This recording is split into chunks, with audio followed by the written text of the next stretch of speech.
With so many options, why choose Arizona State University? For me, the only online option was ASU because of the quality. Their faculty was really involved with their students and care about your personal journey. The dedication to my personal development from my professors, that's been extremely valuable to me.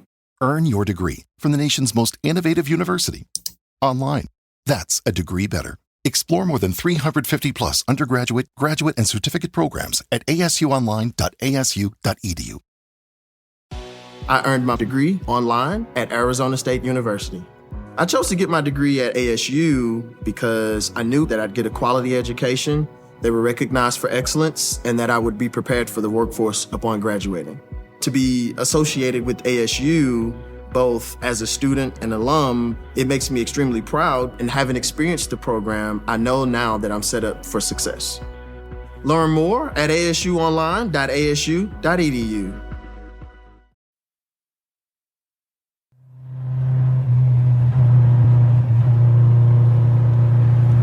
Please, slow down. You're going too fast.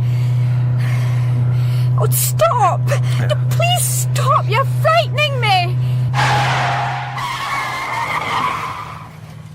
Get out! Get out! Death Against the Odds by Michael McStay, with Stephen Thorne as Inspector Coleman and Joe Dunlop as Sergeant Astor, Phyllis Logan as Lady Penelope, James Warwick as Sir Harry Kelso, and Morag Hood as Annette Granger. One of the problems that I so often have to face as Sheriff Principal is that the police often fail to present a case properly. One of the problems that I have to face as a policeman is that the sheriffs often seem more intent on being social workers. Oh, no, steady on, Ronnie. I don't want you patting villains on the head and telling them to be good little villains in future. I want them locked away for a good few years. I don't think anybody could accuse me of being over-lenient, Ronnie. Why will policemen talk shop all the time? Not just policemen, Margaret. Harry, you are becoming very boring. This concerns you, Penny. It concerns us all. But not now. Margaret has provided a beautiful meal. Yes, it was excellent. Thank you. What was it? I beg your pardon? I was joking, Harry. I've known times when he's been so deep in conversation over dinner that he hasn't noticed what he's eaten. Beef Wellington. Oh, well done. You're very quick to pour scorn on my obsession with law and order. I don't think I was teasing, Harry. But you're the one who gets disproportionately upset about a break-in. Oh, any woman would feel Nothing was taken. Somebody in your house. That's the worst thing. Nothing doing there, I suppose, Ronnie? Not as far as I know. I suppose Inspector Coleman can't be concerned with petty crime. Harry. Oh, now I'm teasing, Penny. I'm afraid I have rather left it to my sergeant. I've been distracted by another rash of sheep-rustling. Well, I didn't lose anything. However, mea culpa. I shall check on it tomorrow.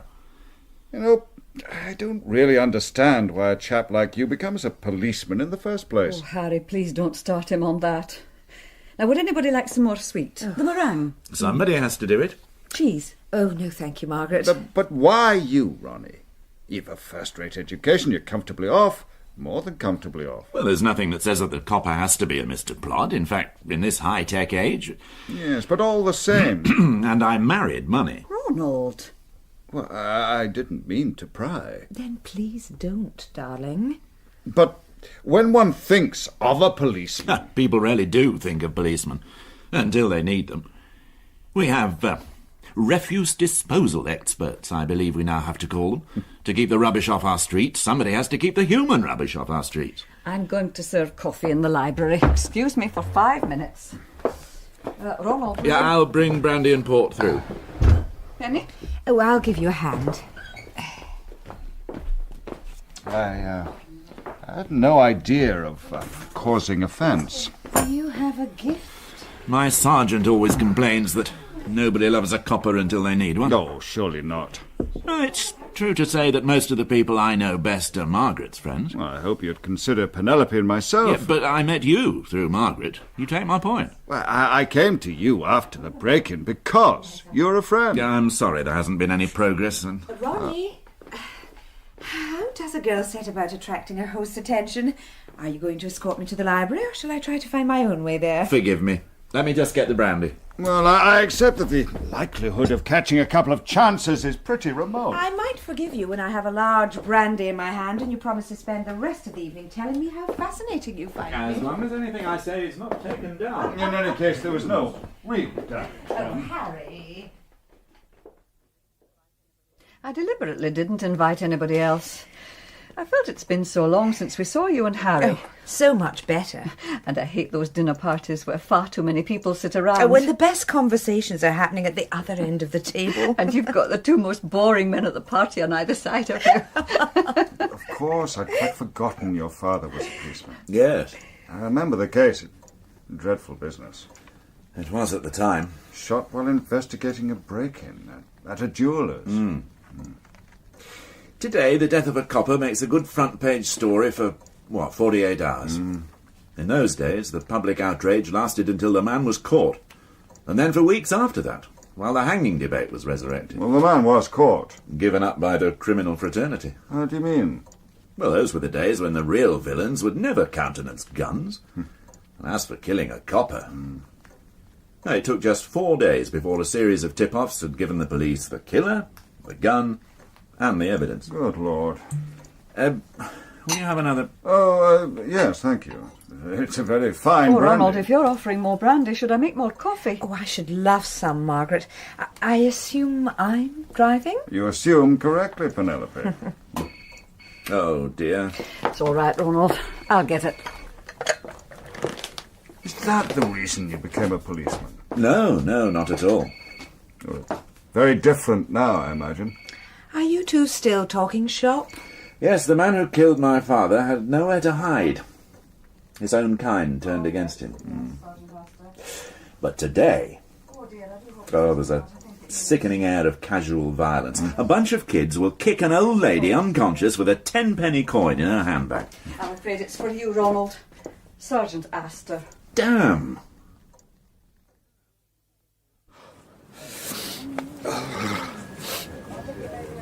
How much longer have we got to hang around, Sarge? Until the inspector gets here. He's taking his time. He's probably got lost. Aye. Along with forensic. Where are they? I do not know, Constable. What are you eating? Biscuits. Do you want one? No. It helps keep the cold out. I assure you I'm just as cold and miserable as you are, Constable. And it's going to rain soon? In that case, we shall all be cold and miserable and wet. But we're still waiting for the inspector.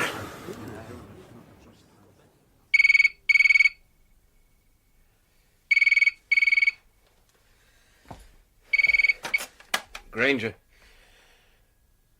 Well, hello. Yes, I am surprised. Now? Do you know what time it... I see. Mm-hmm. Well, that's an offer I can't refuse. 20 minutes?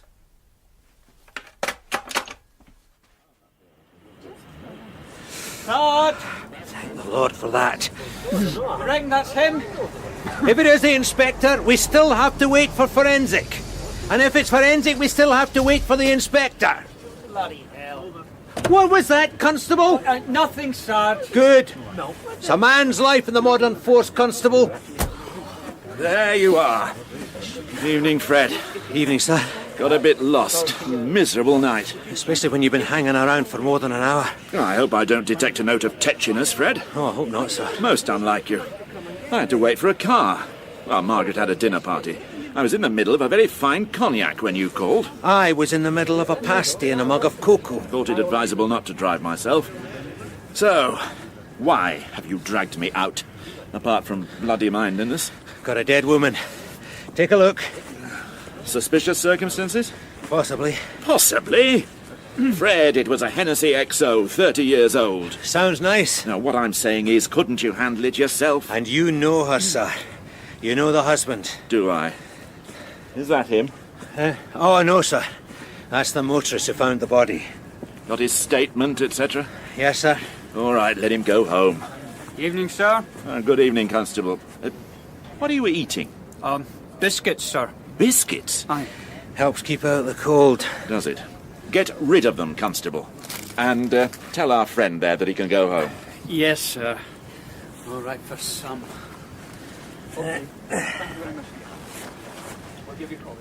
Dear God. Yes, sir, bit of a mess. Car? Yes. Hit and run? Well, yes, sir, but... Do I know her? If you take a closer look... Yeah, I don't think I'll bother, Fred. Who is she? Helen Fraser. Wife of Callum Fraser. Drinks in the Prince Charlie. You know him. Oh, yes. Likes his malt. That's him. Has he been told? Not yet, sir. There's a wee story there. What the devil was she doing up on the moor at this time of night? Dead long? Don't know, sir.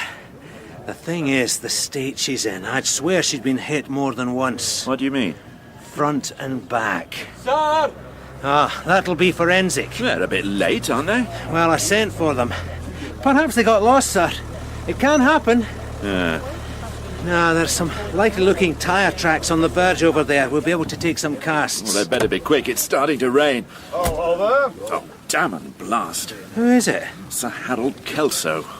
The Laird. Laird of all he surveys. Hello again, Ronnie. I wondered if there was anything I could do. This isn't necessary, Sir Harold. Dear. Is that the unfortunate... There's no need, Sir Harold. This is a matter for the police.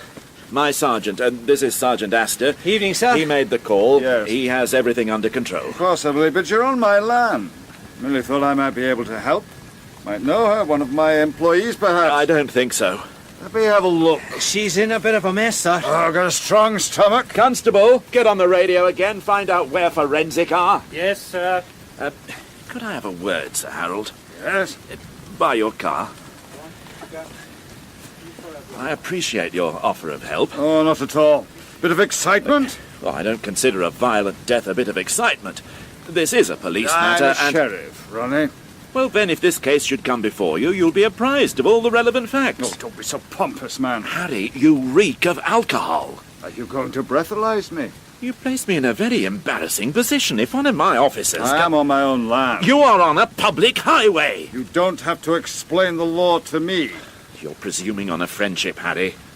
Now, I can't send for another car. I'm sorry that You understand? I'm sorry that you're taking this attitude, Ronnie.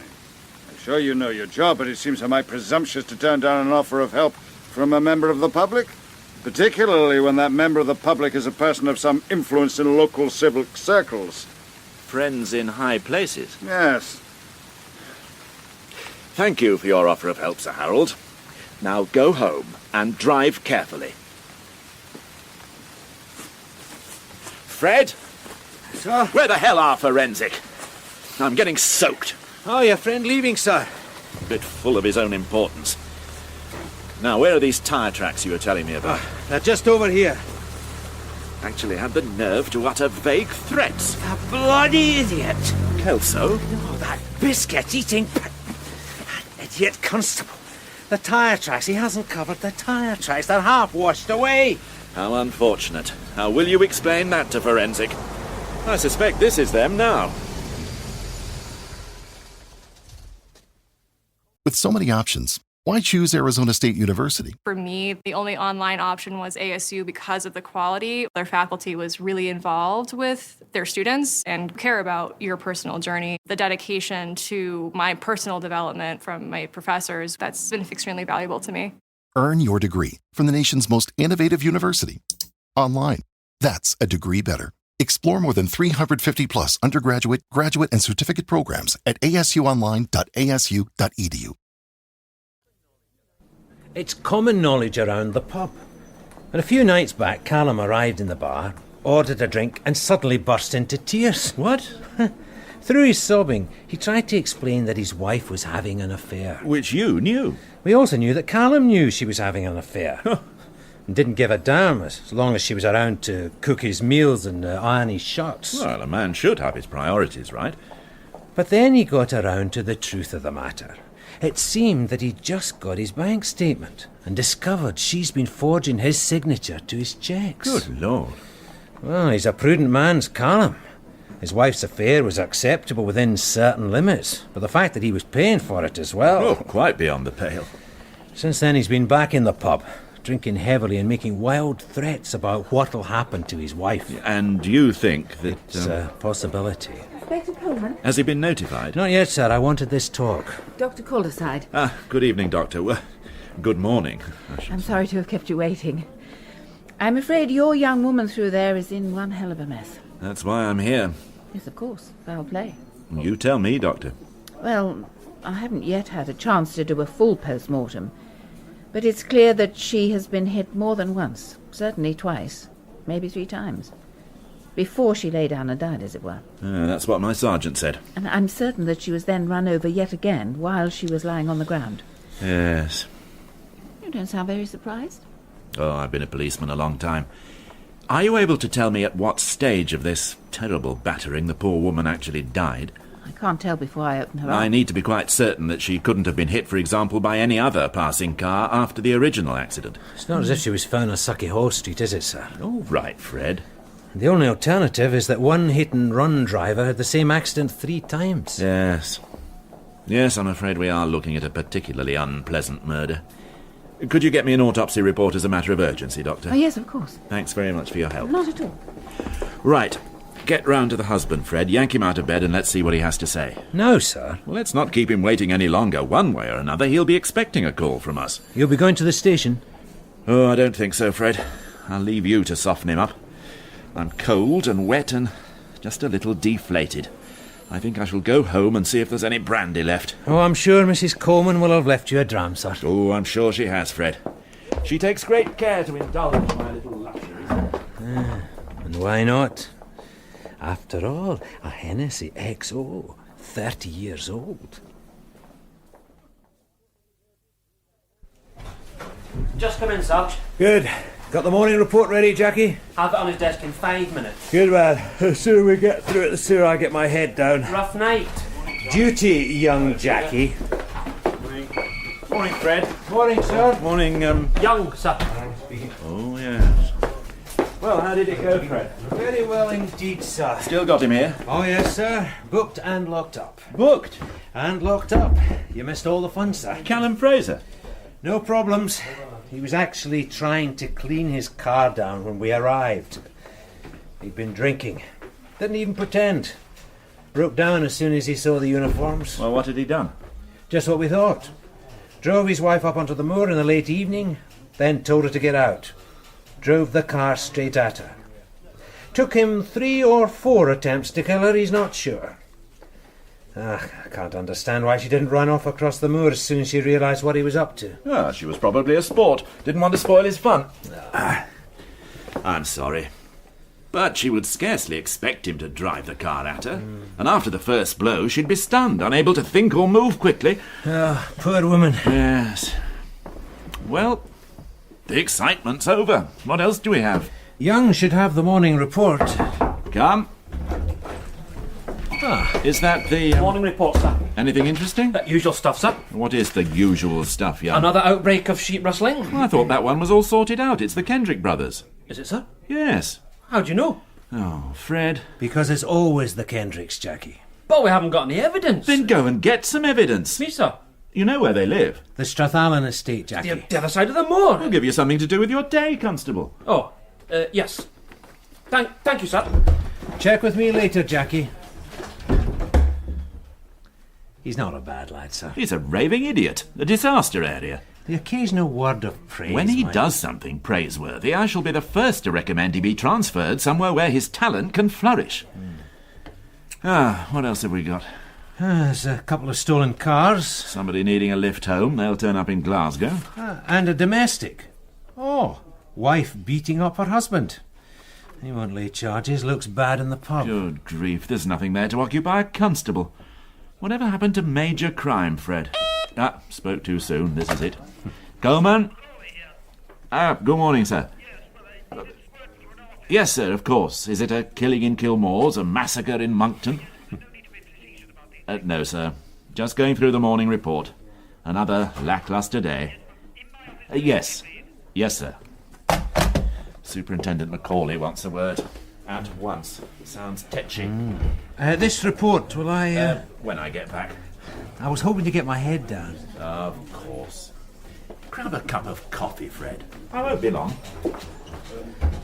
I don't want another cup of coffee. Thank you. I want a glass of sherry with the super. And then I want to get to bed. Well, I must say that all sounds very satisfactory. Sergeant Astor? Yes, sir.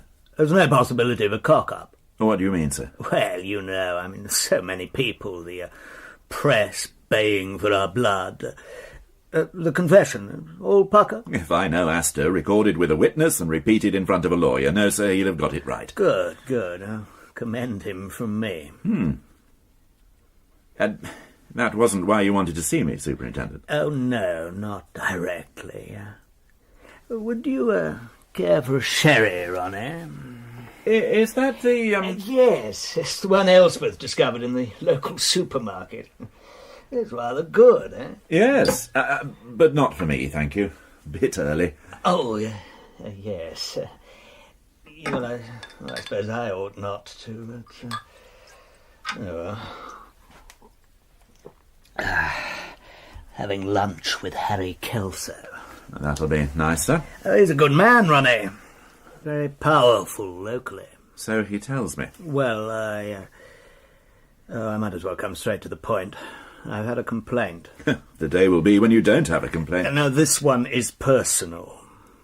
I'm sorry to hear that, sir. Well, no, the complaint's been made against you. Harry Kelso. I see. Well, if you can let me have it in the usual manner, sir. It's not formal. Now, look, Ronnie, this is bloody embarrassing for me. Well, if it's not formal, why are we wasting our time on it? There was this business last night. Sir Harold turned up on the moor. And you were rude to him. Well, he was poking his nose into something that didn't concern him. I don't have to remind you that... That he's a very powerful man locally. No, sir, you just said that. And you were rude to him. I was not rude to him. Have you ever known me to be rude to anybody, sir? Frequently. Well, suffice to say that he resented your attitude. Oh, good grief. Yeah, he also complained this morning that he returned to the scene of the accident, murder, and found an empty cigarette packet, what appeared to be a couple of soiled swabs, a plastic bag containing the remains of some plaster of Paris, and even a half-empty packet of biscuits. Oh, damn it all, sir. It was a filthy night in the middle of nowhere. A woman was dead. No harm has been done, Ronnie. There certainly has not. It might be an idea to have a word to the personnel concerned.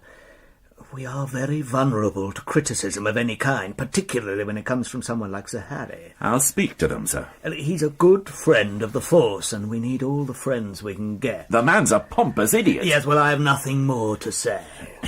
Thank you, sir. I'll pass your message on. Oh, enjoy your lunch. It was the middle of the night, sir. And we had a dead I woman. don't give a damn, Sergeant. You were the senior officer present. It was your job to see that members of the public were not inconvenienced by the actions of the men under your command. Yes, sir. Good grief. Have you seen this report? No, sir. What were you doing while I was with the superintendent? You suggested I might get a coffee. Yeah. Well, here's a problem you can sort out. The Kendricks. Constable Young is dealing with that now, sir. It seems that they've been slaughtering the sheep in their garage again. If it was them. Oh, of course it was them. Same pattern. They've obviously been trying to get rid of the entrails down the loo. God. The water supply to half the estate, and probably some of the bigger houses lying along the same main system, is blocked. I hope Sir Harold Kelso's isn't one of them. So, you get down to the water board, find out the areas most likely to be affected, and dispatch a couple of constables to apologise to the householders. I was actually thinking of getting my head down for a couple of hours. Good idea, but just as soon as you've been to the water board.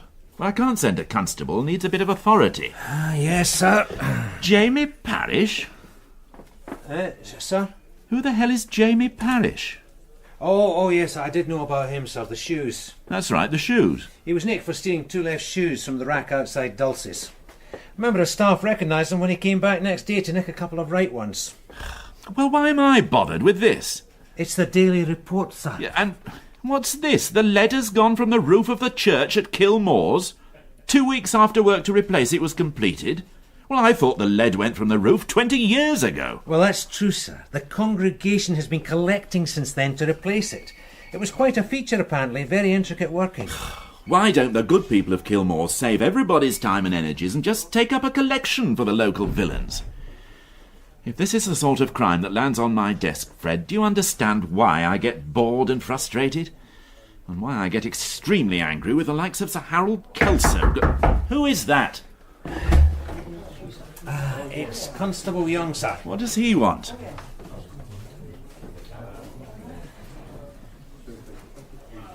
He's found a body, sir. Well, I told him to bring in the Kendricks. What does he mean he's found a body? Tell him to come in here. What do you mean you found a body? What sort of body? A dead one, sir. Well, what have you done with it? I've notified Sergeant Gregg, sir. I thought I'd better get back here and notify you personally. And who was it? I don't know, sir. And where was it? On Sir Harold Kelso's land. Oh, my God. I can't tell you an exact reference, sir, but you know the junction of two roads by Craignham. Well, one's only a track, really. No, I don't know, Constable. Sergeant Gregg knew it, sir. You've done well, Jackie. Been there a long time, I'd say, since last night. Rigor mortis. Heavily rained on. Since last night? Fred, you don't think... Sir? 2 bodies? It couldn't be possible that Fraser killed his wife and then, well, perhaps hit some other poor soul by accident on his way home. The hit-and-run business is that, sir? Oh, I shouldn't think so. Not unless he stopped, went back, and shot him with a 12-bore as well. The man's chest had been blown away.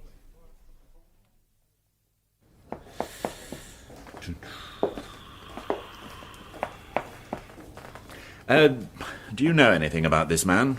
What was his name? Granger, sir. Derek Granger.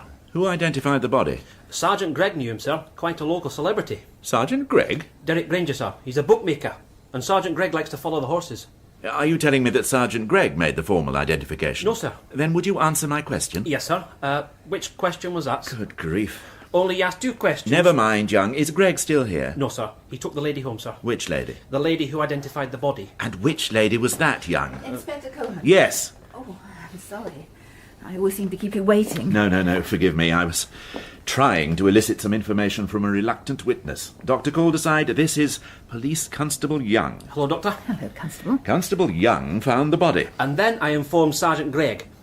And he arranged for the body to be brought here and for Miss Farrell to identify the body. Who is Miss Farrell? Nancy Farrell, sir. Mr. Granger's secretary. I was going to tell you when Dr. Calderside... Thank you, Constable. She's a very capable young woman and very attractive. That wouldn't surprise me, Doctor. Granger had quite a reputation as a man for the ladies. Thank you, Constable. If I may ask 1 or 2 questions. Of course, sir. The usual ones, Doctor? And the usual answers, Inspector. I'm not able to establish the time of death with any accuracy. The body had been on the moor anything up to 24 hours. Excuse me, sir. What is it, Constable? I might be able to help there. You see, it had been raining hard last night, but I noticed that the ground under the body was still dry. You moved the body? No, sir. The rain had driven in fairly hard and had soaked in under one side of the body. But on the other side, it was easy to see that the ground was comparatively dry, protected by the body. I'm sure Sergeant Gregg will verify that. Well, that would be of help in narrowing the time. If we could establish what time it started to rain. Oh, well done, Constable. Yes, I was up on the moor myself last night. I met up with Astor. It started to rain somewhere around midnight. That's a help. I suppose you have an alibi for the time before you met Sergeant Astor, sir? Constable, I have had very little sleep, followed by an extremely aggravating morning. Yes, sir. It was a wee joke. Dr. Calderside, the next obvious question is cause of death. Oh, I'd have said no doubt about that. I would like to hear it from the doctor. Of course, sir. I understand the weapon was found lying next to the body. 12-bore, sir. Constable! Would you get me a cup of coffee? Oh, yes, sir. You'll find a canteen just... I'll find it, Doctor. He's a bright young man. Yes, should go far, and indeed will do if I have anything to do with it. Now, the question I have to ask is, given the obvious cause of death, is there any question that it might have been an accident? No. The man had taken the blast full in the chest. Suicide? Impossible. And for the same reason. He would have to have had extremely long arms. Yes, I see.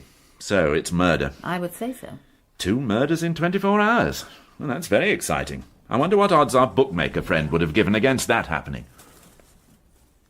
I'm very pleased for you, sir. Oh, come on, Fred. Only a few hours ago we were complaining about the lack of excitement. I think you were complaining rather more than me, sir. But this is the sort of thing that makes the job worthwhile. My lack of enthusiasm may have something to do with the fact that I still haven't managed to get any sleep. Oh, I am sorry. We'll make it an early night tonight. Now, Derek Granger, what do we know so far? Turf accountant, 43 years old. Well known among the social set on and off the racetrack. He's a high flyer, both financially and sexually. I think you'll have to explain that. Well, he makes his money primarily from off-course betting. Anything, No, not a sniff as far as we know. Quite the reverse. He puts a lot of his money back into racing.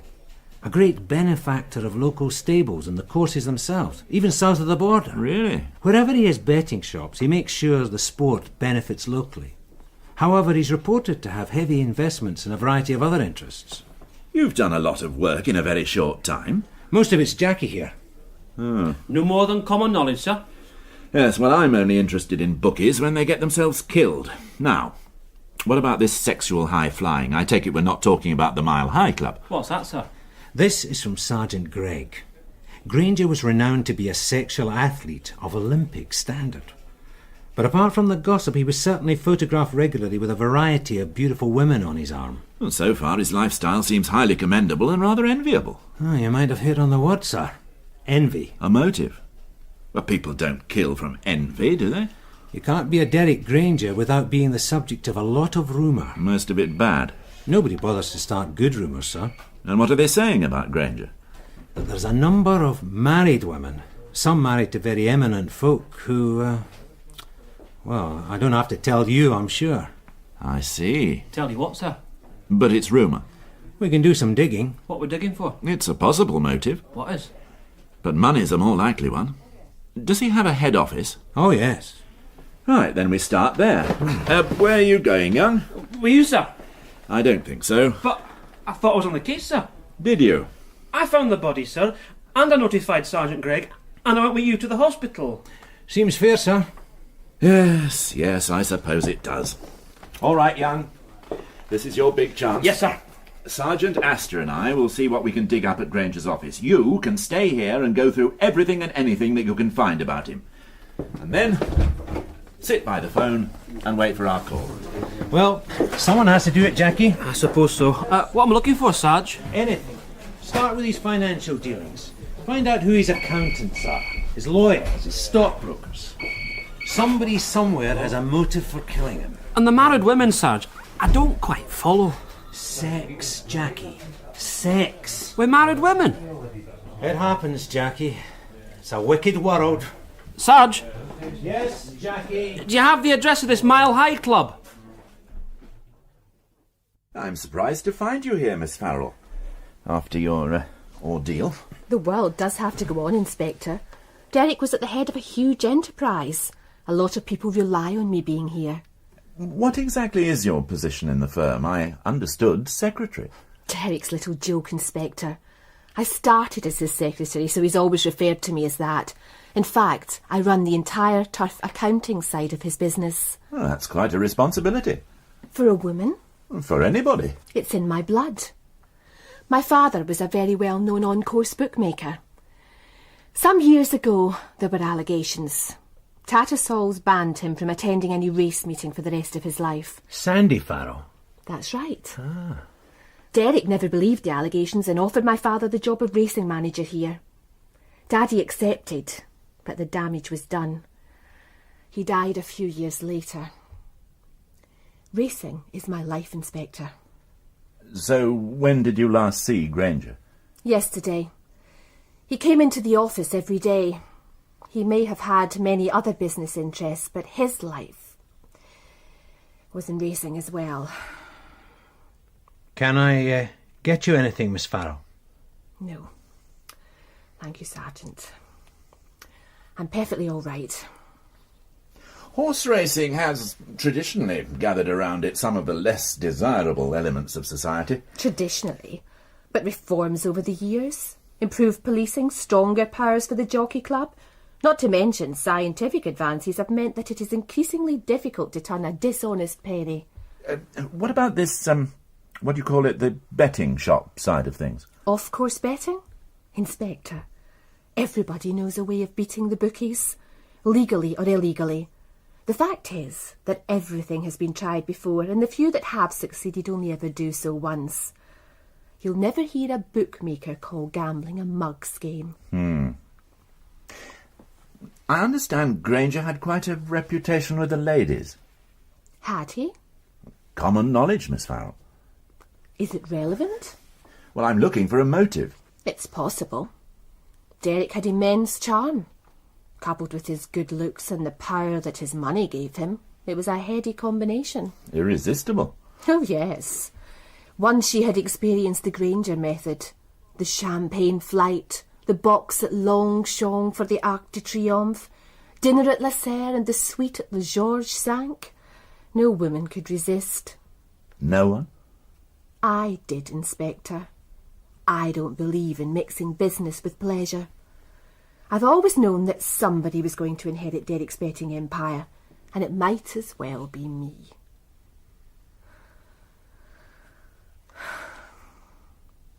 I suppose I have inherited that empire. You see, Derek loved racing and he loved women. He liked winning at both. I had no intention of being one of his also-rans. And he played a very varied field, is that the expression? He had absolutely no qualms when it came to women. Even if they were married? You have been doing your homework. A jealous husband, particularly one whose humiliation is made public, would have a powerful motive to revenge himself. There were married women. Perhaps married to eminent men? Oh, Derek had class, Inspector. He didn't waste his time with scrubbers. I don't understand. What don't you understand, Sergeant? Oh, never mind. I just don't understand why a woman would allow herself to be... Animal attraction, Sergeant. The fact that a mare is already being covered doesn't necessarily prevent her encouraging the advances of a thoroughbred.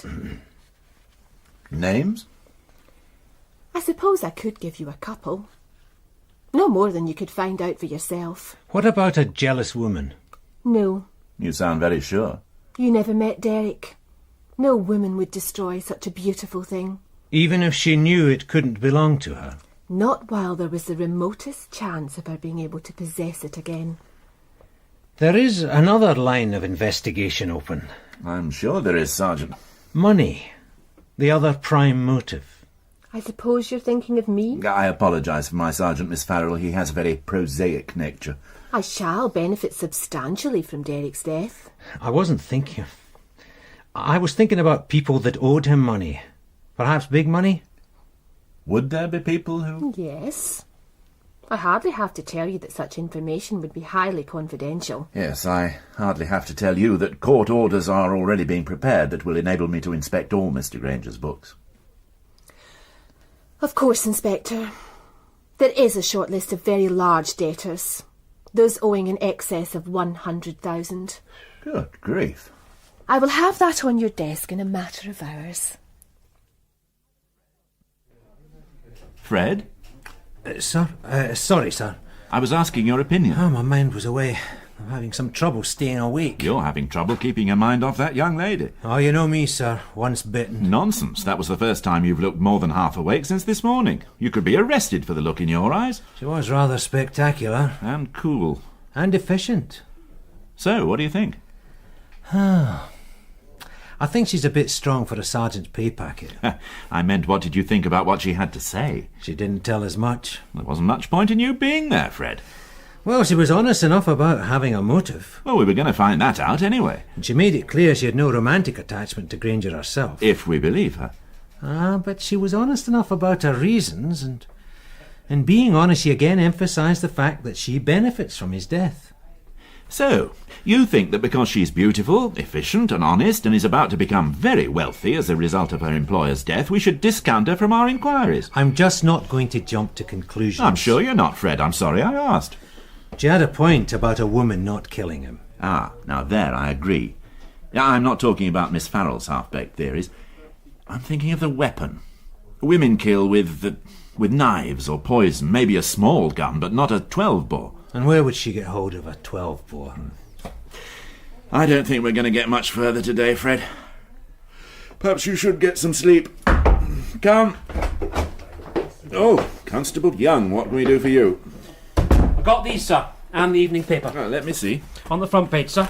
Socialite brutally murdered. And this was delivered by special messenger. Well, that's one fact they've got right. And this is my report. Oh, yeah, I'll take those, Jackie. Good grief. What's that, sir?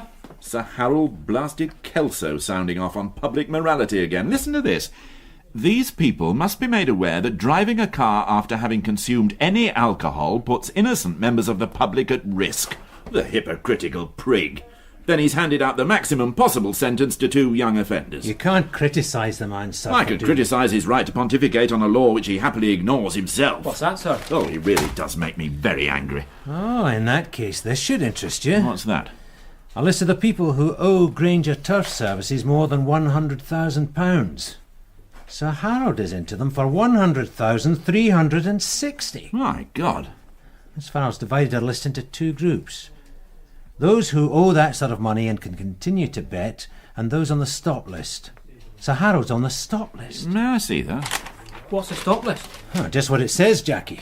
A list of people who've exceeded their credit limits, or who for some other reason can no longer place bets with off-course bookmakers. Some surprising names. Yes. You might be right about looking at money as a motive. Well, some of the sums involved here might be worth killing for. You're not thinking. Oh, I'd like to. Depends how badly he needs 100,000. Oh, Constable Young has another wee nugget, sir. Derek Granger, man about town, leading socialite and darling of the fairer sex, was also a married man. Well, well. 11 years. Annette Granger, 41 years old, no children. Well done, Constable. The Sergeant Astor always says divine inspiration is one thing, but it doesn't produce as many results as the painstaking plod. Does he? Well, this is obviously your forte, Constable.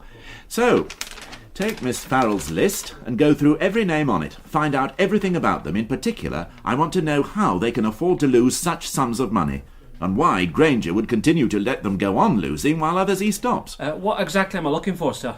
I've no idea. With any luck, that's what you're going to tell me. I'll start right away. No, you won't, Constable. It's late. You won't find the access to the information you need at this time of night. Oh, we all need some time away from this. Tomorrow we'll see Granger's wife.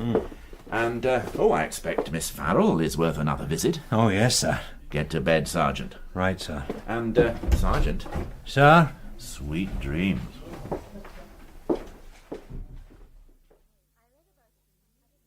I read about it in the newspaper. I didn't allow it to spoil my day. There's no point in trying to pretend, Inspector. Derek and I have been separated for 7 years. I've hated him for much longer than that. But you stayed married? The arrangement suits me. I have an adequate allowance, when he remembered to send it. Send it? Oh, none of your civilised behaviour for Derek, Inspector. It would have been too impersonal to make out bank drafts or deal through my lawyer. He sent the cheques through the post, signed by that secretary of his, so that everybody was constantly reminded how generous he was being to his mouse of a wife. And then when he forgot to send it, I would have to go to his office to pick it up personally from that little bitch, just to rub my face a little harder in the dirt. Why didn't he divorce you? I've no idea. I would never give him grounds. Some womanizers like the safety net of a little wife tucked away somewhere. Maybe he didn't want the publicity. I understand he wasn't known for his reticence in that area. He wouldn't want the kind of publicity divorce would give him. Anyway, it doesn't matter now, does it? I've won. Won? He's dead. No more worrying about financial settlements. No more humiliations. Another good reason for not divorcing him. I imagine I'll be a wealthy widow. I wouldn't know. Perhaps it's my turn to enjoy a little of the life he led. When did you last see your husband? I've no idea. Weeks ago. Months. When you went to his office? I didn't necessarily see Derek. The Farrell woman would have the cheque ready for me, together with some reason for my not seeing him. She needn't have bothered herself. Can you tell me where you were when your husband was killed? Oh, really, Inspector. When was he killed? Sometime between 6 and 11:30 the night before last. I watched television, and I was in bed, shortly after the news at 10, I expect. You were alone? For both activities. I meant... I know what you meant, Inspector. Do you remember what you watched? No. Yes, there was a play on. Do you remember... No. Do you watch television, Inspector? Do you remember what it was about afterwards? I don't watch much television. I don't have an alibi for the time you mentioned. Perhaps if I had killed my husband, I might have made sure I had one. I have to ask... Then I suggest you ask some of the tarts he flaunted round town. Even better, ask some of the women whose marriages he wrecked, or their husbands. Better still, ask that bitch that runs his office, the one he always goes back to when the current affair loses its excitement. Our inquiries will cover all the usual ground. It'll give me great pleasure to show her the door. If you haven't got her first.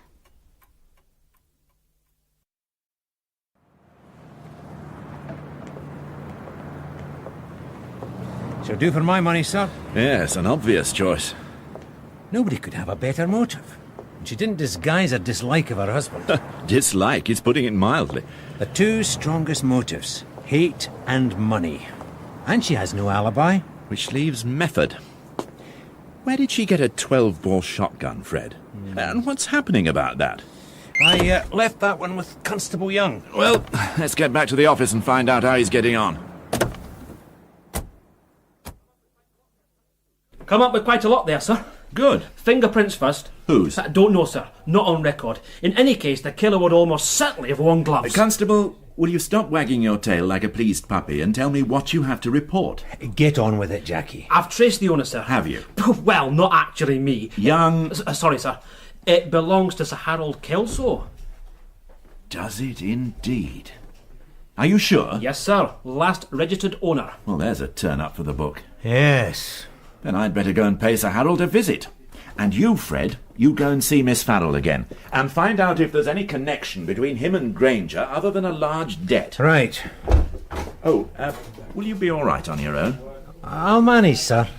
Well, if you need me, just whistle. Sir? You know how to whistle, don't you? You just put your lips together and blow. What was that about, Sarge? Don't worry about it, Jackie. He wants to be Humphrey Bogart when he grows up.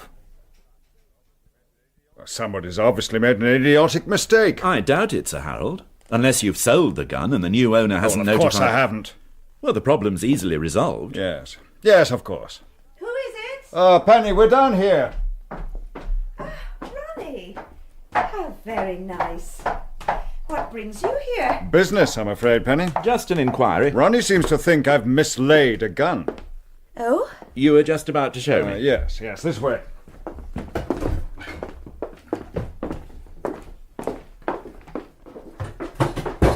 This is the gun room. Is that door always unlocked? I haven't got an arsenal here, Ronnie. A few sporting guns and the house is very secure. Well, you were broken into very recently. Yes, but nothing... Oh, good Lord. Yes? There is a gun missing. 12 bore. Are you sure? Oh, don't be a bloody fool, Ronnie. I'm sorry. I just can't believe... Well, I was obviously wrong. The guns? 6 of them. Are left in this glass-fronted cupboard, unlocked. Well, one doesn't expect... What? You're a sheriff, Sir Harold. You are aware that... These are for sport. And one of them has blasted the life out of a man. Oh. Yes, I'm sorry, my dear. What's happened? Ronald is suggesting that this gun was used to kill somebody. Your gun? I'm afraid so. Who? Derek Granger. That man who was on the news? Oh, that's awful. Did you know him? No. Yes. I knew him. I did business with him. I don't think my wife... I don't think you met him, did you, Penny? No, I don't think so. He was a bookmaker. I think everybody knows of my interest in horse racing. Mr. Granger was, in fact, a great benefactor of the sport in Scotland. Oh, I think I might have met him. It's quite possible, my dear. It's not important. What is important is the gun that killed him. It belonged to you. What the hell is that supposed to mean? It's perfectly obvious what happened. Somebody stole the gun. Yes, when we were burgled. Well, you said nothing was taken. Well, obviously I didn't check. You have 6 guns in the house and you didn't check. These guns remain unused for months. They're oiled and put away until the season starts. I never give the damn things a thought for 8 months in the year. That's Peter's job. Peter? My ghillie. And he doesn't need to give them much attention outside the season. He has his own gun for rabbits and other pests. It all seems very casual. Well, it isn't. You and I live in different worlds, Ronnie. Harry? I'm quite sure we do. Ammunition? No, kept in those drawers over there. Unlocked, I suppose? Of course they're not locked. And not much point in locking up the ammunition if you leave the guns unlocked. I don't like your attitude. I don't give a damn whether you like my attitude or not. I consider that to be criminal bloody negligence. And in the light of what's happened, you have a great deal to answer for. Ronnie, Harry doesn't mean... We're both a little shocked. Yes, well, we have to assume that the gun was taken during the break-in. Whether that was the sole purpose of the burglary, if nothing else was taken. The man was disturbed. Well, not by anybody in the house. By the dog. Ah. I assume you've made no progress there. Not to my knowledge. And now that we know that the gun was taken, we shall redouble our efforts. You mean it's taken this unfortunate man's death to galvanise you into some sort of action? Most of my time has been taken up with an outbreak of sheep-rustling. What? However, I will send a man over to take your fingerprints. Oh! What are you talking about? Well, we shall need them for elimination purposes. But you already have them after the break-in. They will have been destroyed. Do you expect me to believe that? I know that the police tend to keep them on file. That is not true. Which is tantamount to a violation of civil liberties. Both you and your wife are at complete liberty to witness the destruction of your prints once we have eliminated... Once you've transferred them onto a computer. Just exactly what concerns you, Sir Harold. I mean, what do you have to worry about if your conscience is clear and you have no intention of committing a felony in the future? The fact that we know each other socially does not give you the right to come over... I could have sent my sergeant round. We do appreciate your coming personally. It's difficult. It's not easy for us either. Yes, well, I have no more questions for the moment. I shall send somebody round, but you have my word that the prints will be destroyed. They will be. I shall see to that. Good grief. I don't think Derek has seen her in years, but he looked after her very well. The house is hers. The allowance was very generous. An allowance that she often had to ask you for. I don't comment on how people conduct their lives. You just do your job. I just do my job. Will you be doing it for much longer? What do you mean? Presumably Mrs. Granger will inherit the business. I don't think so. She thinks so. Oh, I can see how she would like that. You seem to know something that she doesn't. Or that I do, for that matter. Once again, Sergeant, I have to say that my job entails a great deal of confidentiality. Oh, come on, Miss Farrell. Let me say again that we're on a murder inquiry, and we're going to find out a lot of things you might prefer to remain confidential. In the meantime, if you can help the police in their inquiries... You're very persuasive. And stop playing bloody games. You're a very attractive woman, Miss Farrell, and I'm sure you're used to getting exactly what you want from people. But I'm used to getting what I want as well, and I don't appreciate being messed about. Perhaps I wasn't messing about. Why do you think Mrs. Granger won't inherit this business?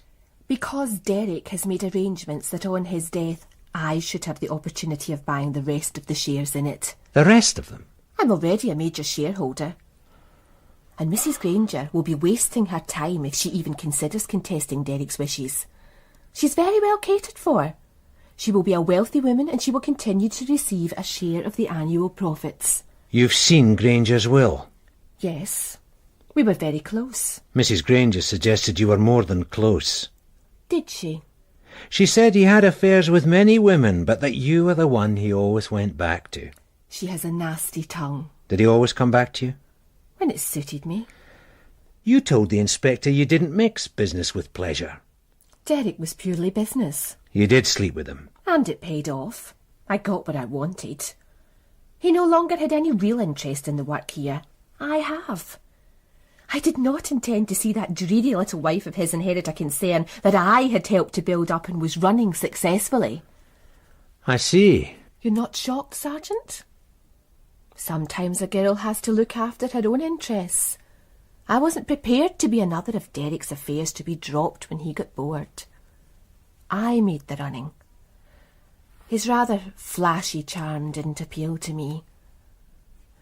I like a man to be a little more mature, a little more reliable. I like a steer. Sergeant. Yes. Well, you said that, what about some of these other affairs? You said you might be able to give us some names. Mostly they were easily forgettable. Leggy, busty earheads. They wouldn't interest you, Sergeant.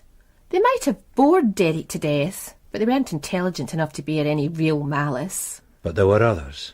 There were others when I thought that Derek was being more than usually indiscreet. Married women? As your inspector suggested, sometimes to some very eminent people. Such as who? He really didn't seem to give a damn. Flaunting his sexual achievements. Oh, some little boys never grow up. Such as who, Fred? Well, the wife of a leading trainer. That actually came to a punch-up at the Ayr Spring meeting. It was particularly unfortunate because he had hopes of receiving some royal horses into the stables. Well, that sort of thing's no longer a bar to royal patronage, is it? Surely they have enough problems of their own these days. No, not impressed. There was the daughter of a prominent minister. Oh, I'm told they can be very spirited little things. Well, that might have gone unremarked if he hadn't then decided to, what do they call it in racing terms, go through the card. This case is in danger of corrupting you, Fred. What do you mean? Well, it started being seen out with a minister's wife. Oh, a man of Catholic taste. Church of Scotland, actually. Yeah, the reverend gentleman might have sold his story to the newspaper. And he would always have the consolation of knowing that his wife would get her comeuppance at the pearly gates. No, you'll have to do better than that. Then, how about the wife of a man very eminent in local political and legal circles? There's enough adultery in political and legal circles to make it almost a sine qua non for the job. Come on, Fred. We're looking for a motive for murder. And so far, the wife and your lady are ahead of the field. Now, all this squalid wife bonking isn't providing us with anything. But what if the man I'm talking about was a pillar of rectitude? He was constantly delivering homilies in public about moral behaviour, and who was in danger of being laughed out of court if his wife's indiscretion was discovered. And what if he was also in considerable debt to Granger? Harold Kelso? Would you like another one of those, son? Damn you, Fred, what have you found out? Just that. Penny Kelso. Lady Penelope. And Granger? She came to her senses just before it hit the gossip columns. But neither of them made much of a secret of it up till then. Well, how did Kelso take it? I can only guess. Yes. There you are, sir. I was looking for you. They said you might be in the pub. No, not in uniform, young, not in uniform. Oh, what's that, sir? You don't come into a pub in uniform, Jackie. It frightens the customers. I'm sorry.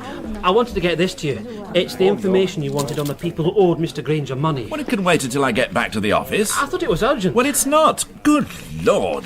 You're going to publish a book? I tried to be thorough. Good, Constable. But what you give me is a précis, a report that I can digest in 5 minutes. Sorry, sir. Leave that on my desk, Jackie. I'll give you a hand later. Thanks, Sergeant. No, wait. What have you got on Sir Harold Kelso? Kelso. He's a sheriff. His title is He owes the deceased a great deal of money. Can he afford it? No. Thank you. Then how has he got into that kind of debt? Gambling, sir. I think I can answer that, sir. OK, Jackie, get that stuff back to the office. I'll be across shortly. Right. Thanks, Sarge. I'm sorry, sir. I thought... He's not a bad lad, sir. Have a word with him, Fred. Sort him out. Right. About Kelso. Oh, yes. I asked Miss Farrell. Every client, you see, has a credit limit. When they reach it, then they can have no more bets until it's settled. They're the average mug punter. Then there are some who are the really heavy gamblers. Kelso? Not really, sir. His credit limit was 10,000. There's a couple have got 50,000 limits, and even more if they want it. They were good for it. And Kelso wasn't? Nancy said not. Nancy? Miss Farrell. She said that he'd reached a point where Kelso was not paying and was just doubling up his bets. It's a classic recipe for losing. Well, why did they let him get so far in over his head? I can think of two reasons. One, that he's a prominent figure and you don't want to offend a man like that. And secondly, it could give you a hold over him. Blackmail? I'm just putting a couple of ideas forward. But gambling debts are not enforceable in law. Well, if Granger chose to bring him before Tattersall's, he could be banned from the sport. I think I should have another word with him.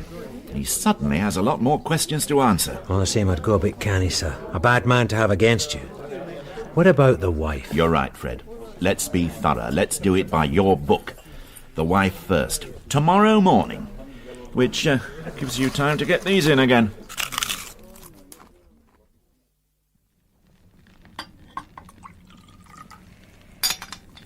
Well, cheers, Ronnie. Yes, cheers.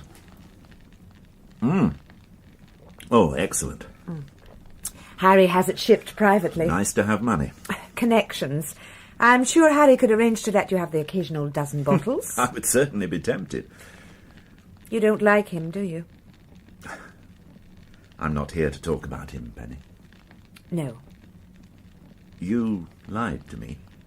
It was a very long time ago, and Derek...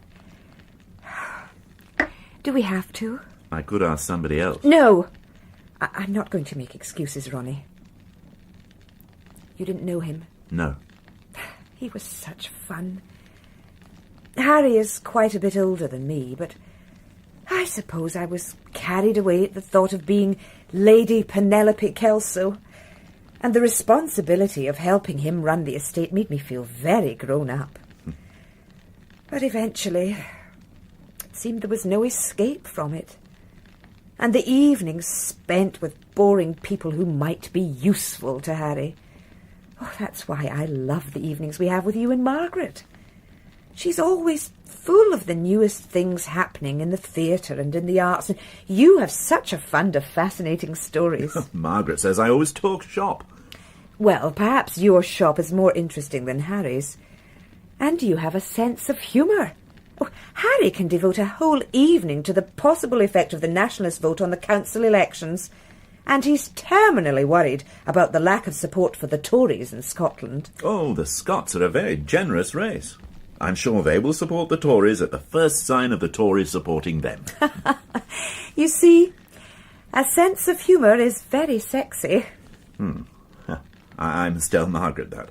Oh, she knows. Well, we were talking about you. Yes, of course. When did you meet Granger?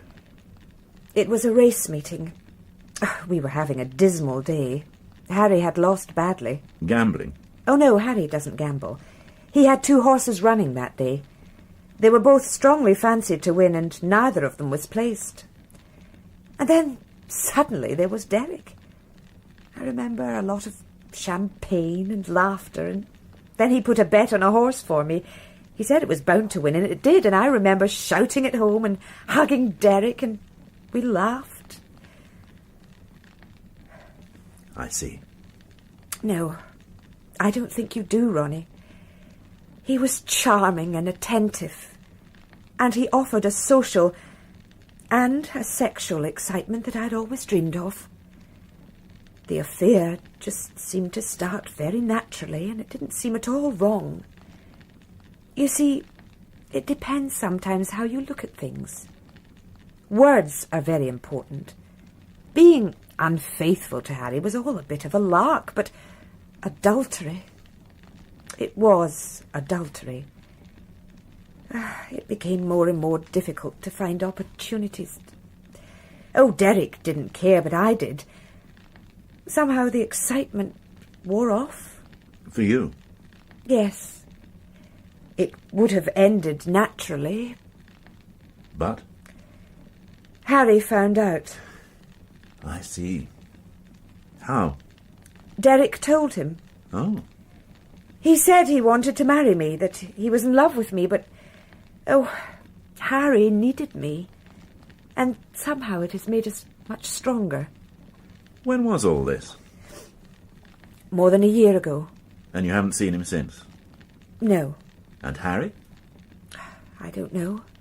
I suppose he was very angry. I didn't realise the damage I was doing to him. I hurt him dreadfully. I've grown up a lot, Ronnie. And everybody lived happily ever after? Yes. Except Granger. Oh, poor Derek. Who killed him, Penny? Who would kill him? I have no idea. And who would try to implicate you? Me? Or Harry? The gun that killed him came from here. It was stolen. And then used to kill Granger. That's coincidence, surely. Anybody could have stolen the gun. Somebody could have stolen it to sell to somebody else. These things happen. Happenstance. What? Once is coincidence, Mr. Bond. Twice is happenstance. No, thank you for being so frank, Penny. I know it's been very painful for you. Thank you for being a friend. It's very difficult for coppers to have friends. But we are. I'd like to think so. You're jumping to conclusions, sir. But I'm right. She's protecting her husband. She could be protecting herself. Oh, look at it again, Fred. It all makes sense. What did your Miss Farrell say? She's not my Miss Farrell. Well, she's a pretty straight lady, wouldn't you say? Yes. She's a fairly tough nut, and she doesn't volunteer information, but when she says something, I reckon she means it. And she said no woman would have killed Granger. That's theory, sir. And the weapon used was a man's weapon. Theory. Will you stop interrupting? I'll do my best. The gun belonged to Kelso. Now, I find it unlikely that he would not know that a gun was missing after a break-in. And we've made no progress on that. I think we'll find that the whole thing was a put-up job to explain the loss of the gun. No, hold on, sir. Let me finish. Nothing else was taken, because they were presumably disturbed by a dog. Now, proper villains know what they're doing. If they wanted to turn over the Kelso place, they would have coped with a dozy pooch. You're not being logical, sir. Oh, all right, Fred, all right. Why not? If you're going to the trouble of faking a break-in in order to explain the loss of a gun, then you report the loss at once. Yes, all right. Let's assume that the break-in was genuine. But he used it later to explain the loss of the gun. Well, I suppose that's feasible. Well, it's more than feasible, and he's got the motive, revenge and money. There's over 100,000 involved, and he owes it to somebody who's had an affair with his wife. He still owes the money. But Nancy Farrell is not Derek Granger. She plays everything very close to her chest. She has nothing to gain by shopping Kelso. She can afford to wait for him to pay. He doesn't want his racing cronies to know about his gambling debts, and that's something else. Penny said he didn't gamble. Then she's wrong. Not necessarily. Suppose that money was some kind of payoff. Penny said that Granger was still in love with her. Maybe he took money to stay away. Well, Kelso knew what had been going on, and if he were prepared to pay the man off, a phony credit account would be the ideal way of explaining such large sums of money. Then we'll find cheques paid from Kelso's account to Granger's account. No. He hasn't paid any yet. It's a credit account. When Granger decides he's had enough, he'll call in the total debt. Kelso only had to agree to make one losing bet, and he was caught in the classic blackmail syndrome. But then he was trapped in a second threat. The exposure of the gambling debts to Tattersall's or whoever. Hold on, sir. Let's imagine you're right so far. Well, I am. So we know how and we know why, but what about when? At the time Granger was killed, Kelso was with you, sitting around drinking your brandy. No! I've thought about that too. I think we're dealing with a very cool customer. What did you call him? A pillar of rectitude? Did I? And yet, on the night Granger was killed, he had been drinking and was out driving his car when he was well over the legal limit. And he was careless enough to let me know what he was doing. Good grief, Fred. He made me his alibi. But you are his alibi, sir. No, he left the dinner party well before I did. I had to wait for a car. He had previously phoned Granger. No. He used the moment.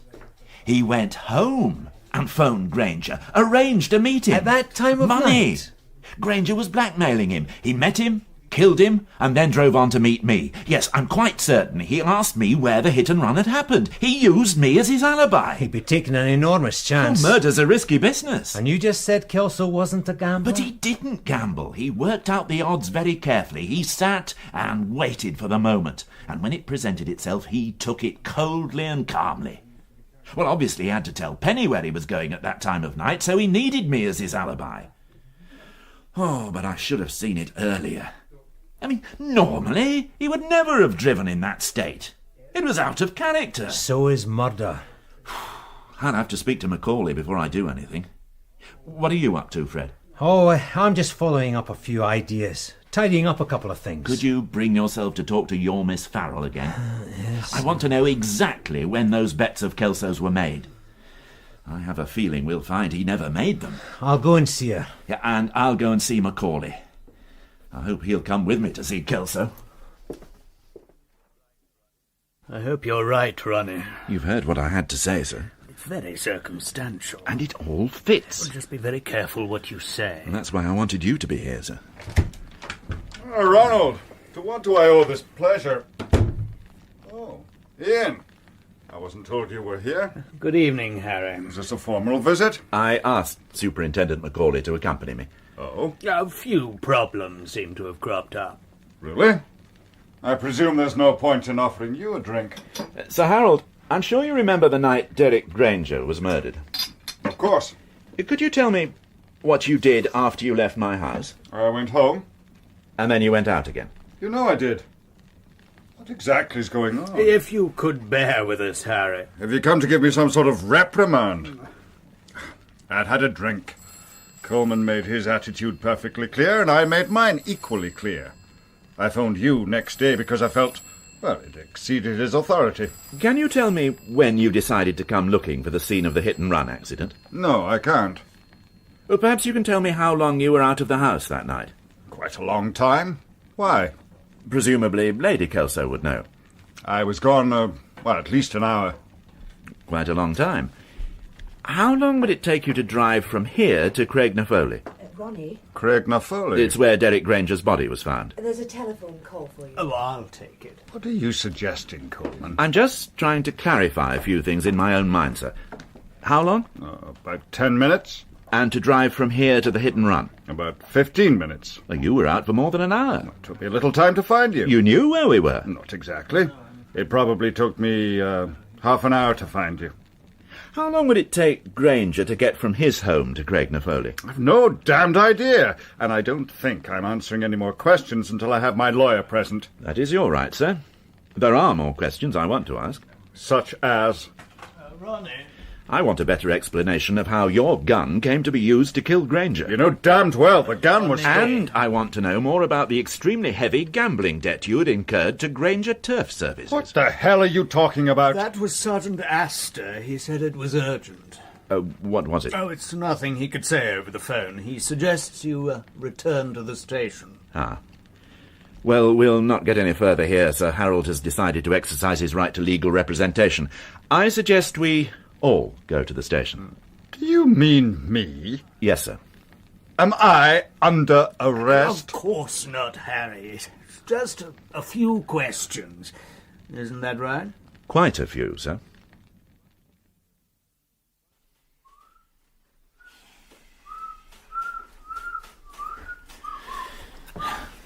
Why didn't you tell me any of this, Fred? Because I didn't know any of it until a couple of hours back. Pursuing your own lines of inquiry. Not exactly, sir. Just plodding along. Doing it by the book. You should have told me what you were up to. You were not in the mood to listen. You'd made your mind up. No question of error. No. Forensic haven't had time to type it up. But... Enough to make an arrest? Yes, sir. Oh, what a mess. Well, have to face it, I suppose. Come with me, Fred. Righto, sir.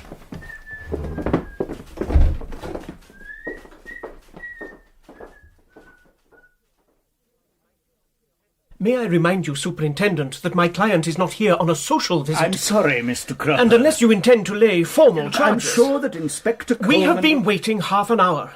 I suggest you find your inspector this instant, or allow Sir Harold and his wife... There was no need for Lady Kelso... I wanted to come. Sorry to have kept you all waiting. This is Mr. Cropper. He's representing Sir Harold. And getting extremely angry at this inexcusable delay. I have apologised. There had better be a good reason. There is, a very good reason. Further facts have come to light. Concerning my client? No. Then may I assume that my client is not under arrest? It has never been suggested that Sir Harold... Sir Harold has been good enough to come to the station to help us with our inquiries into the death of Derek Granger. Stop playing games, Inspector. I still have questions that require answers. Are you cautioning my client? Do shut up, Cropper. You Inspector me... Coleman knows that I'm always happy to assist the police in any way I'm able. What I resent, and shall pursue at another time, is any suggestion that I've been less than forthcoming with my help up to now. The point I was about to make, Sir Harold. And I detect a change from his previous attitude. Am I right, Inspector? You said that you were out of the house for more than an hour on the night Granger was murdered. Can you be more precise? No. Can you help us? That sounds about right. Over an hour. I remember suggesting Penny didn't wait up. I didn't know exactly where the accident was. It might have been one of my employees. Yes.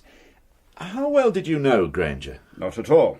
Only from the racecourse. Where did he live? I've no idea. You're sure? Of course I'm sure. In view of his association with your wife? What the hell do you mean by that? I told him, Harry. He knows. Damn and blast you, Coleman. Sir Harold, I wish you would take my advice. Let's get this over with, Cropper. Presumably, you do know where Granger lived? Yes. And how to contact him? Yes. Night or day? Yes. And how long it would take him to get from his home to Craignafoley? About half an hour. 20 minutes at night? Lady Penelope? About 20 minutes, would you say? What is going on? Inspector? I'll ask my sergeant to continue, sir. He's been doing the groundwork on this case. Sergeant Astor? Yes, sir. I've been checking on dry cleaning establishments, sir. On what? The Federation of Dry Cleaners, the professional body, they're very helpful. I gave them a number of photos. They distributed them throughout all the shops in the area. What photographs are these, Sergeant? It was just a precaution, sir, normal procedure. You see, it struck me that whoever had fired the shotgun on the night in question would need to get rid of the powder burns from their clothing. They would either destroy it or perhaps have it cleaned. And what have you come up with, Sergeant? Well, the photographs weren't necessary, as it turned out. Lady Kelso used her own name when she took a raincoat, a sweater and a dress to the brand new dry cleaning and repair. What the hell are you talking about? Forensic have told me their findings. They're typing up a full report. Penny? I also went to Granger Turf Services and spoke to Miss Nancy Farrell. She reluctantly confirmed the fact that the Kelso account had been stopped with debts of more than £100,000. What? Upon investigation, she ascertained that the wages had been made What the bloody hell are you talking about, Sir Harold? She ascertained that the wages had been made in the name of Lady Kelso. What is going on? There were relatively few wagers made. He let me double up. It just seemed like fun. Lady Kelso, I must advise you... Are you telling me? Sir? Yes, thank you, Sergeant. Penelope Kelso, I am arresting you on suspicion of the murder of Derek Apsley Granger on the night... Do not say anything at this moment. Stop it, all of you. I should warn you that you're not obliged to say anything. It's all right, Ronnie. It's all right. Do you mean that you owed that man money? Used my name? I also killed him, Harry. Which bothers you most? I must insist that last remark be treated in the light of extreme emotional stress. Oh, you are a nincompoop, Cropper. And should be disregarded. Why do you employ such idiots, Harry? There's one other thing, but... My sergeant had the presence of mind to ask the man who found that unfortunate woman's body whether he'd seen any other cars on the moor that night. On his way home, he saw the Land Rover belonging to Granger, and he saw a light green saloon car parked next to it. Lady Kelso, I believe you own a light green saloon car? I was afraid he might have seen us. He remembers thinking it was a bad night for a lover's tryst. What happens now, Ronnie? Forensic will give your car a going over. I mean, to me. Well, of course, you will... This is absolute nonsense. Macaulay, I hold you responsible for this prefabricated rubbish. Superintendent, this is all highly irregular. Lady Kelso has been advised of her rights. You don't have to say anything else. Still being a perfect gentleman, Ronnie. Derek was never that. But he was so exciting. I did try to be a good wife to you, Harry. Oh, we've been through all that. It's our private business, Penny. Not anymore. Not anymore. Eh, Ronnie? He got tired of me. Penny. It wasn't the way I told you, Ronnie. I thought I was going to marry him, and he just laughed and told me he was already married.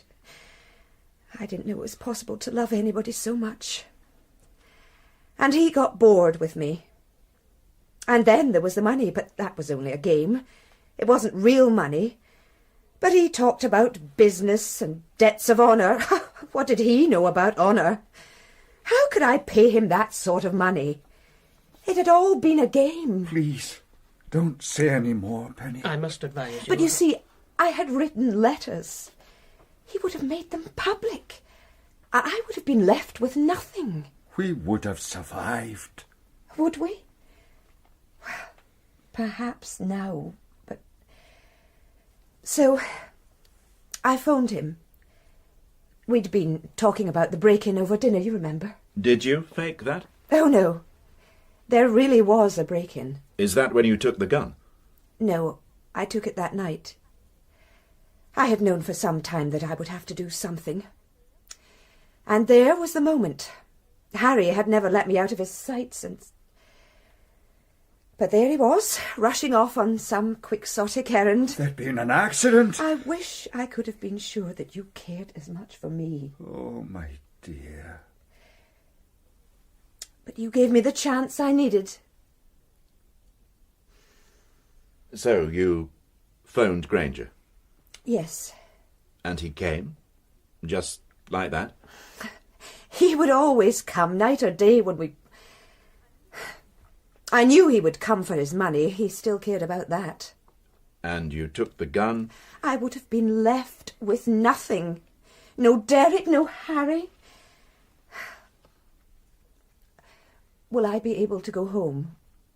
There are things I will need. I'll arrange that.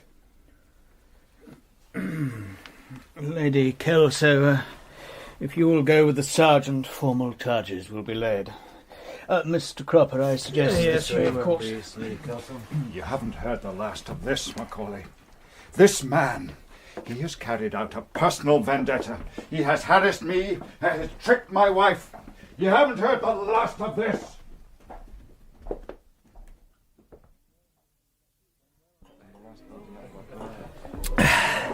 You done well on this one, Jackie. Oh, just following up what you told me to do. Showing a bit of initiative. Inspector Coleman can't ignore what you've done on this one. He doesn't like me, does he? The inspector? I seem to make him angry. No. He was saying just yesterday that you... what was it he said? He thought you were wasted in the police force. Did he? Mm-hmm. Can I freshen your glass, Sarge? And you've got all the right instincts. Same again? Yeah. Do you think he'd recommend me for a transfer? I'm sure he would. To CID? You can only ask. Perhaps you could say something, Sarge. Yes, it's a pint. Oh, right. Funny how things work out, isn't it? A wee thing like that lady Kelso. Dan the inspector thought all along it was a man. Yes. I wasn't so sure of myself. Well, Nancy Farrell was sure it wouldn't be a woman. You fancy her, don't you? Who? That Nancy Farrell. Don't be daft. Yes, you do. You bring her into the conversation. You're being stupid, Jackie. I don't think so. That's one of the reasons the inspector gets so angry with you. But you just said... when you say daft things like that, he gets angry. I'm sorry, I don't mean... I mean, it doesn't matter to me. Just that you said that Nancy yes, Farrell... I know what I said. Are you going to get that drink in or you not?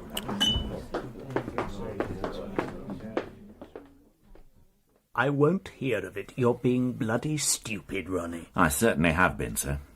which is why I'm tendering my resignation. I let my own personal likes and dislikes lead me into making a fool of myself, and nearly caused serious trouble for you. Yes, but you didn't. A last-minute phone call from my sergeant. Now look, Ronnie. I ignored the basic tenet of good police work. I let my personal feelings affect my judgment. I like Penny, Lady Kelso. She's an attractive woman, and I didn't want it to be her. Didn't even consider her. I don't like Kelso, and I did want it to be him. Look, you're tired and you're under emotional stress. Go home, talk to Margaret, and have a good night's sleep, and, well, talk about it in the morning. Good grief. The number of times I've lectured my sergeant about coppers and having friends. Ronnie, I am not accepting your resignation. Is that clear? What you want to do about it tomorrow is your business. Now go and get yourself a large malt. My last bus goes in a minute.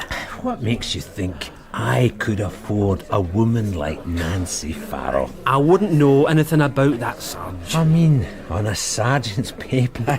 I ought to be going home. No. We'll have another of these. Do you think you... Now, don't you start that, Jackie. I'll tell you when I've had enough. The inspector's just come in. I think I'd better be on my way. Stand your ground, Jackie. I'm going to tell him what you said. There you are, Fred. Thought I might find you across here. I've knocked off for the night, sir. I'm owed a night's sleep. Quite right. Young. Jackie Young, isn't it? Yes, sir. What do you have, sir? Call me Ronnie. Sir? I'm starting a new life, Fred. As a civilian. Is everything all right, sir? No. No, it's not. Oh, we'll discuss it over a jar. You know, Fred, I think this is the beginning of a beautiful friendship.